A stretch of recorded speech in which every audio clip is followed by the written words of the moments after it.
కన్యా రాశి వారికి ఈ వారం బాగుందని చెప్పొచ్చు.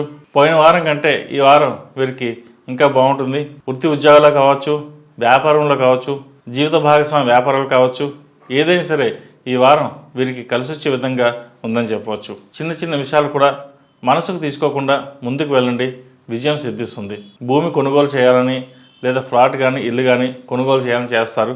స్థిరాస్తులను వృద్ధి చెందడానికి ఎంతో శ్రమిస్తారు. అలాగే వాటిని వృద్ధి చేయగలుగుతారు కూడా. నలుగురిలోనూ పేరు ప్రఖ్యాతలు తెచ్చుకుంటారు. అయితే ఇంట్లో మటుకి చెయ్యని తప్పులకి మాట పడాల్సిన పరిస్థితి గోచరిస్తుంది. ఈ రాశిలో జన్మించిన విద్యార్థులకు కాలం అనుకూలంగా ఉంది. విదేశీ విద్య కోసం ప్రయత్నిస్తున్న వారికి, విదేశాల్లో ఉద్యోగం కోసం ప్రయత్నిస్తున్న వారికి ఈ వారం ఉద్యోగం లభిస్తుంది. H1B, PR, గ్రీన్ కార్డు కోసం ప్రయత్నిస్తున్న వారికి ఈ వారం అనుకూలమైన ఫలితాలు గోచరిస్తున్నాయి. ఈ రాశిలో జన్మించిన వారికి కలిసి వచ్చే సంఖ్య 8, కలిసి వచ్చే దిక్కు తూర్పు, కలిసి వచ్చే రంగు గ్రీన్.